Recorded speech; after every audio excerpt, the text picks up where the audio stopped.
You drive past many a shed in rural areas, never knowing what lies behind those rickety old barn doors. Not far off the beaten track in an undisclosed North Island location lies a great cache of motorcars from days gone by that have slowly been amassed by a couple of brothers. So how did this all come to be? As is sometimes the case, it just sort of happened by chance. The proprietors of this fleet say they were born with a love of cars, and anyone with a slightly eccentric collecting gene in them will understand. Some save stamps, others age in cars.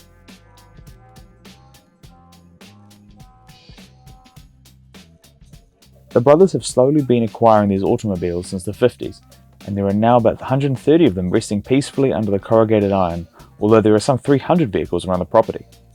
Some of these cars they have sought out, while others they have simply acquired. And then there are those they literally saved from the scrap heap. It's why they like to call their place a car sanctuary, somewhere that old cars can retire peacefully.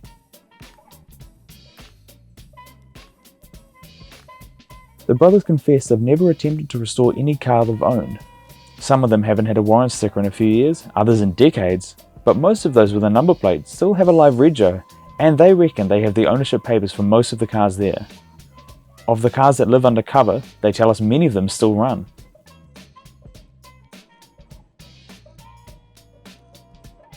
They realise that their collection might be lost on some people, but each has a lifelong interest in these old cars, and they enjoy the challenge of keeping them running and even remembering how to drive a lot of them.